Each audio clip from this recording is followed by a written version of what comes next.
Mu mwoleso guno guguddwawo kaggo atwala essaza lya Kyaddondo Haji Ahmed Magandazi mubadde mu bingi ebyokwolesa omubadde ebyobuwangwa n'ennono ebyenfuna ssaako n'ebyobulamu era nga wano waliwo endwadde ez'enjawulo ezijjanjabiddwa.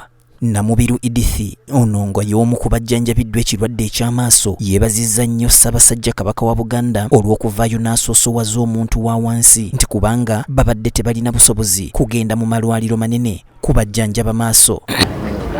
Bamufuna mpola so twawulidde guno omulanga Ssaabasajja Kabaka tumwebaza nnyo kutuusaako buno bujjanjabi. Sali Isaac Eithi omu ku bakulembeze mu ggombolola y'e Nansana awanjagidde gavumenti eya wakati okufuba ennyo okunoonyeza bannauganda ab'obukolera obutonotono akatale gye basobola okutunda ebintu byabwe. Ebintu ebisinga olusi eyogerako mwogezi naye nga tutunuulira nti no bano be bantu abeetaaga okubaba nga bantu balenyiza akatale. Tulabye ebintu ebiseera bingi nnyo gavumenti egamba banaye mukole ebintu.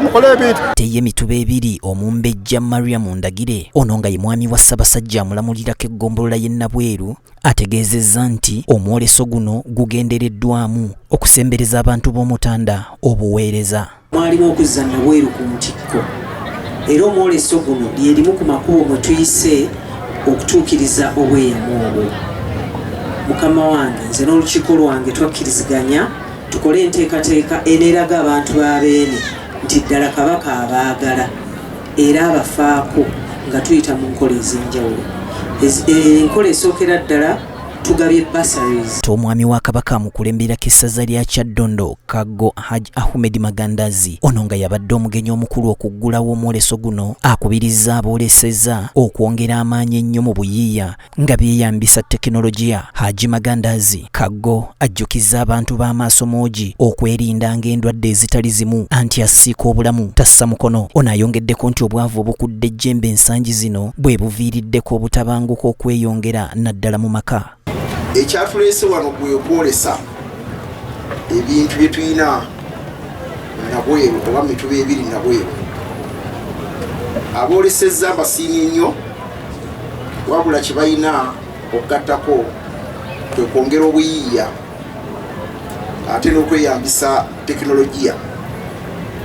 Ensi sipiidi kweddukira eri waggulu nnyo nnyo mwenna ate era bannange Mumbejja gezaako nga bw'oli muyiiya abantu banogere ng'obayiiza beewala endwadde enkambwe endwadde nnyingi kati ne covid wuyo yakomyewo lwakuba nti si mukambwe nnyo naye era nga aluma.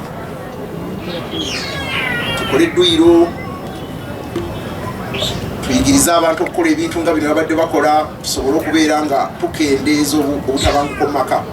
Nseekula nga Uganda mubeeramu abantu ab'enjawulo era abali ku mitendera egy'enjawulo, mubeeramu abagagga babijodolo babinnyonkoondo ne wabaawo abali makkati awo ssaako n'omuntu wa wansi ddala.